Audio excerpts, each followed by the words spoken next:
Hello नमस्कार बच्चों, मैं अर्चना हिंदी प्राध्यापिका। आज हम करेंगे ललद्य कवयित्री द्वारा रचित कविता वाक।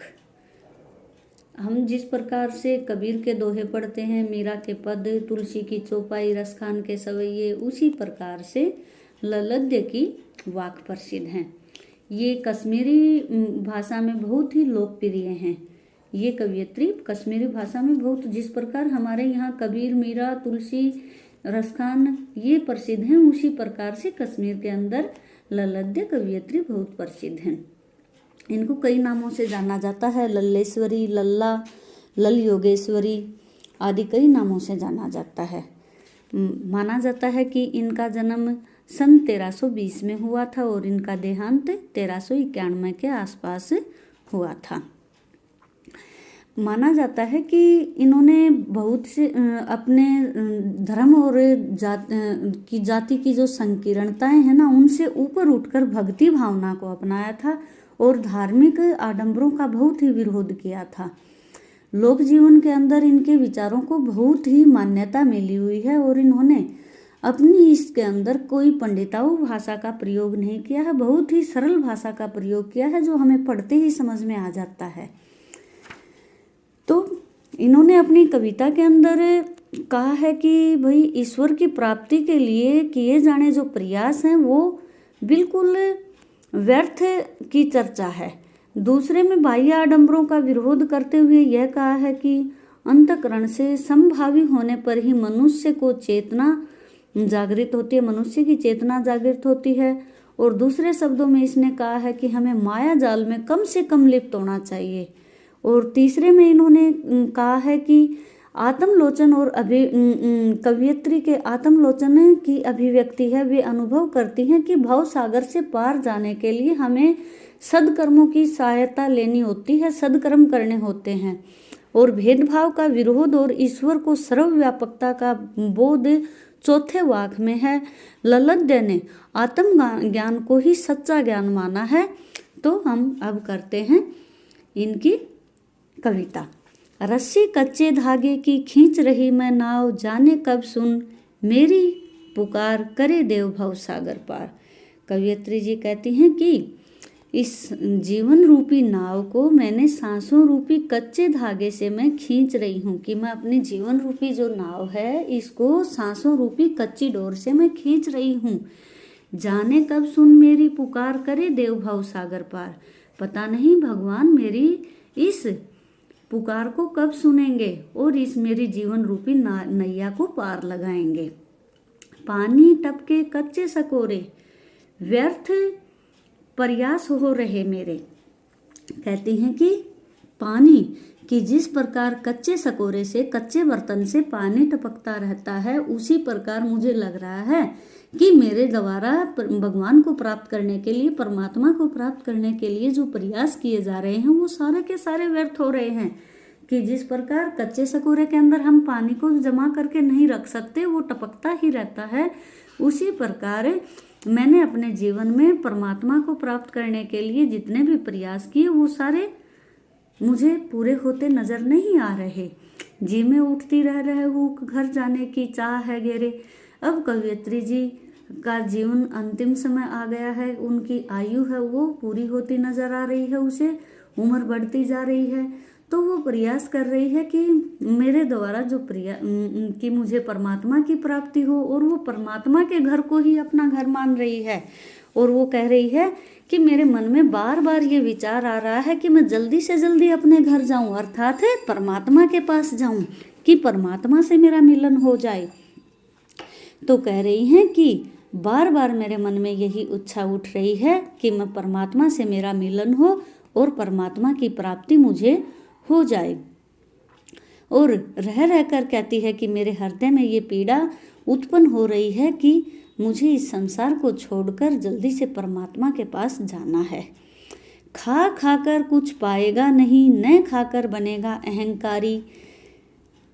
सम खा तभी होगा संभावी, खुलेगी साकल बंद द्वार की। कहती हैं कि खा खाकर कुछ पाएगा नहीं, खाकर कवयित्री कह रही हैं कि हम जो बहुत ही लालच करते हैं, सुख प्राप्ति के लिए बहुत अच्छे अच्छे व्यंजन बनाकर खाने की कोशिश करते हैं, उनसे हमें सुख की प्राप्ति नहीं हो सकती, अर्थात भगवान की प्राप्ति नहीं हो सकती। न खाकर बनेंगे अहंकारी। लेकिन अगर हम ये सोचें कि हम खाएं ही नहीं, हम व्रत करें, तो व्रत करके भी हमें भगवान की प्राप्ति नहीं हो सकती, क्योंकि उससे तो हम सोचेंगे कि हमने अपने ऊपर नियंत्रण कर लिया है और हम बहुत ही संयमी हो गए हैं, तो हम आप मानने लगेंगे कि हमने भगवान को प्राप्त करने में बिल्कुल आसानी हो गई। हम सोचेंगे कि हम तो बहुत बड़े योगी बन गए, बहुत बड़े तपस्वी हो गए। तो इस प्रकार हम अपने ऊपर नियंत्रण करके हम सोचेंगे, हम बहुत ही अहंकारी हो जाएंगे कि भाई हम तो बहुत बड़े हो गए।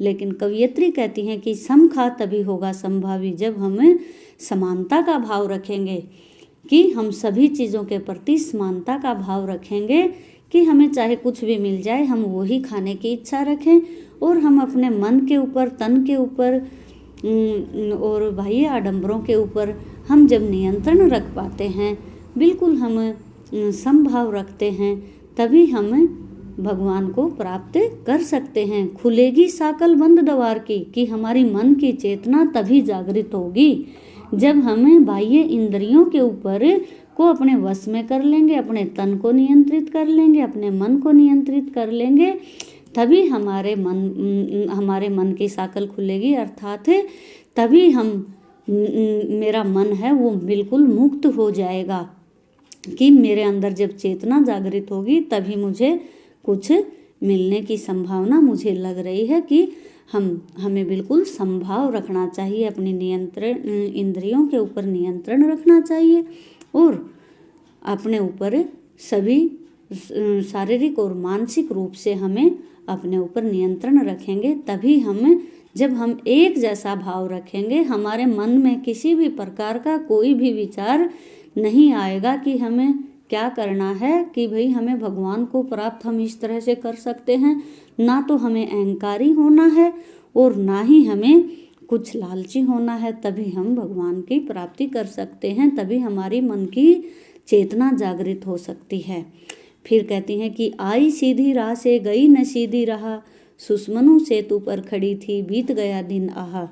कहती हैं कि जब मैं आई थी ना, तब तो बिल्कुल सीधे रास्ते से आई थी, अर्थात मेरा जब जन्म हुआ था, जन्म के समय मैं बिल्कुल निश्चल थी, मेरे मन में कोई भी किसी भी प्रकार की ईर्ष्या द्वेष नहीं था, कि मैं बहुत ही सीधे साधे रूप में मैंने जन्म लिया था, कोई छल कपट मेरे मन में नहीं था।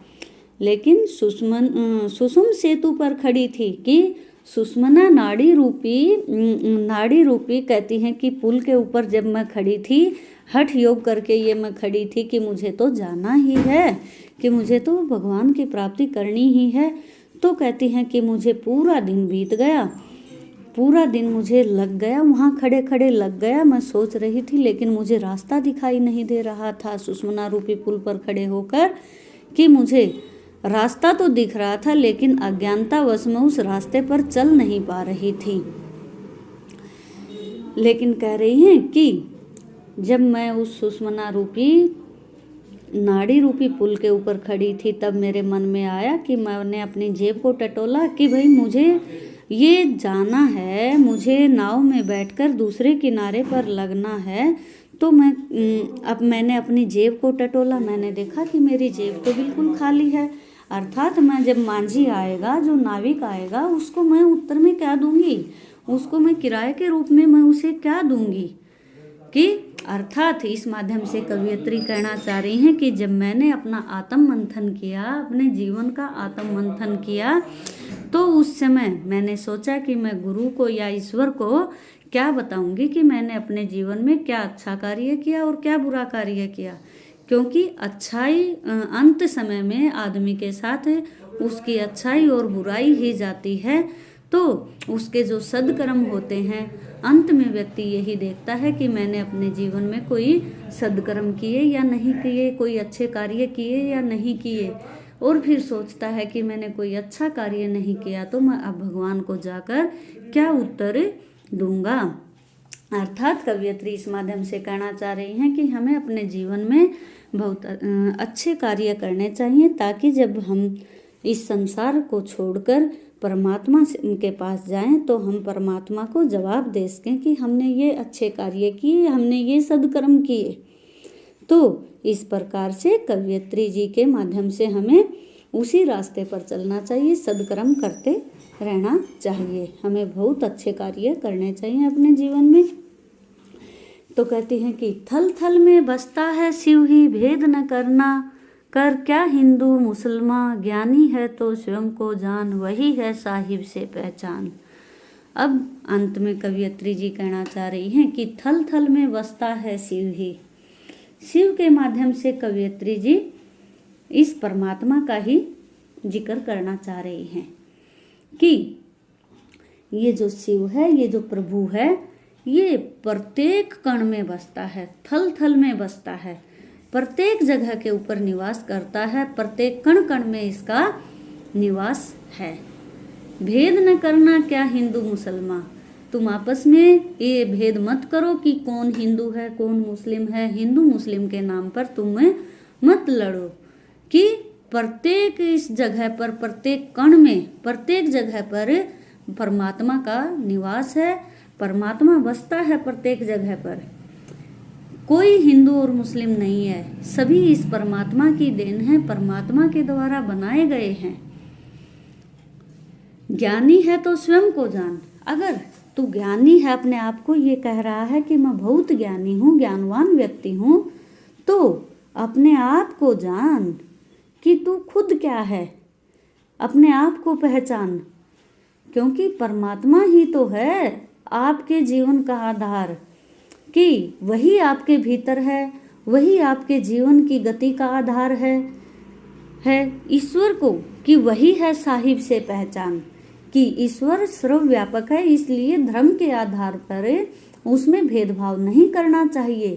कवयित्री जी कहना चाह रही हैं कि ये जो परमात्मा है ये तो प्रत्येक जगह पर निवास करता है, प्रत्येक जगह पर बसता है, इसलिए तुम आपस में लड़ो झगड़ो मत और अपने आप को पहचानो, स्वयं को जानो कि तुम खुद क्या हो, तुम्हारे अंदर क्या है। तुम अपने आप को ज्ञानी बता रहे हो कि भाई ज्ञानी बता कर कह रहे हो कि वो हिंदू है वो मुस्लिम है, हिंदू का ये धर्म है मुस्लिम का ये धर्म है। तो कवयित्री जी कहना चाह रही हैं इन भेदभावों को छोड़कर अपने आप को पहचानो और जानो कि परमात्मा ही सब कुछ है, वही तुम्हारे जीवन का आधार है। तो इस माध्यम से कवयित्री जी ने अपनी ये कविता लिखी है कि वो परमात्मा को ही सब कुछ मानती है, कि प्रत्येक जगह पर परमात्मा का निवास है, तो इसलिए तुम स्वयं को पहचानो। इस प्रकार इन चारों पैरों के अंदर कवयित्री जी ने अंतिम में आत्मज्ञान को सच्चा ज्ञान माना है और कहा है कि परमात्मा सर्वव्यापक है।